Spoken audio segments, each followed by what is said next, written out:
দৰঙৰ দলগাঁও দুলিয়াপাৰা গাঁৱৰ বাজেট আলী নামৰ এগৰাকী কাঠমিস্ত্ৰীয়ে খাৰুপেটীয়াৰ আৰক্ষী থানাৰ অন্তৰ্গত চেকাতলা চকত এখন ফাৰ্নিচাৰৰ দোকান খুলি দৰ্জা খিৰিকীৰ কাম কৰি আহিছে।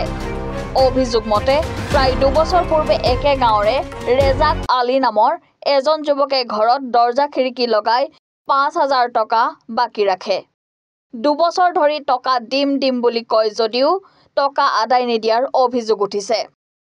আজি ৰেজাক আলী বাজেট আলীৰ ফাৰ্নিচাৰৰ দোকানত অহাত পাবলগীয়া টকাখিনি বিচাৰে।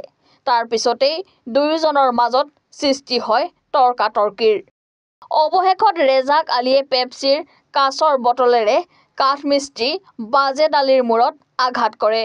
আঘাত পোৱাৰ বাবে চিকিৎসা কৰি খাৰুপেটীয়াৰ আৰক্ষীৰ থানাত এজাহাৰ দাখিল কৰি ন্যায় বিচাৰিছে বাজেট আলীয়ে। মোৰ নাম হ'ল মোহাম্মদ বাজেট আলী। মোৰ ঘৰৰ দুলিয়াপাৰা। মই চেকান্তলা মই কাম কৰোঁ। তাতে দৰং দিছোঁ। কিবা দুখীয়া মানুহ মই কাঠৰ কাম কৰি খাওঁ। এই ৰেজাক নামৰ ঘৰত 2 বছৰ আগতে মই কাম কৰিছিলোঁ। কাম কৰাৰ পিছত পইচা চাওঁতে মই ধমকি দিয়ে, পইচা নিদিয়ে। সেইকাৰণে আজি দোকানত আহিছে। মই কৈছোঁ পইচা সুধিছোঁ, পইচা কাটি দিয়া। মই দুখীয়া মানুহ, মই কাম কৰি খাওঁ। তহঁতৰ ঘৰত হাজিৰা কৰিছোঁ মই, পইচা কাটি দি মোক আৰু ধমকি পেলাইছা। তাৰপাছত এই পইচা নিদিয়ে আৰু তাৰপিছত কাঁচৰ বটল দি মই মূৰত মাৰি দিলাম। মূৰত মাৰি দিয়াৰ পিছত মই এনেকুৱা কৈছোঁ কাণত নাগিলা, নাগাৰ পিছত তাতে নাগিলা। মই সেইটো মই দিছোঁ। মই বেছি নহয়, মই মিছা কথা নকওঁ। 5,000 টকা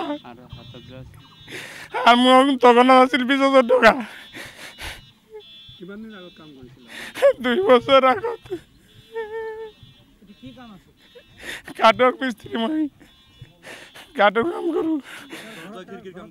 দৰ্জা খিৰিকী মই চেকান্তলা বনাই পেলাই ইহঁতৰ ঘৰত নিছে। ঈদৰ দিনা আহিছে। ঈদৰ দিনাৰ পিছতে কৈছে ঠিক আছে তই লগাই দিয়া, মই ঈদৰ কাৰণে পইচা দি আহিছোঁ। মই আহাতে মই ইহঁতৰ ঘৰত কাম কৰিছোঁ, পইচা নিদিয়ে, তোক দিলা তিন বুলি কৈ দিয়ে। এই দাদাগিৰি আৰু মই কওঁ তুই যদি ইমান পইচা যা তই দোকানত থাকবা নোৱাৰা, মই জ্বলাই দিম দোকানত। আগতে বিডিপি আছিল, এতিয়া মই গম নাপাওঁ কি আছে না আছে। ঘটনাটো বোলে সি 2 বছৰ আগত বোলে কাম কৰিছিল। কাম কৰাৰ পিছত এই ৰেজাক আলী নামৰ তাতে 5,000 টকা পায়।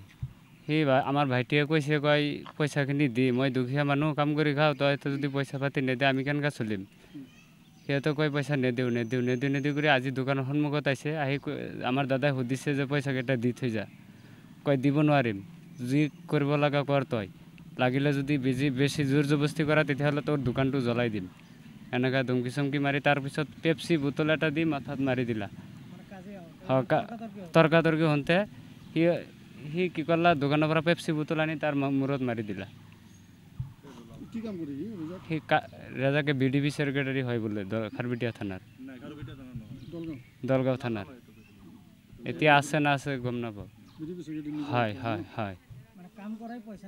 কাম কৰাই পইচা নিদিয়ে। দেৱানী বুলি কয় ৰাইজে। হয় এজাহাৰ দিছোঁ মই। এতিয়া 4-5 মান হ'ব, 4-5 জন মান মানুহৰ নাম দিছোঁ।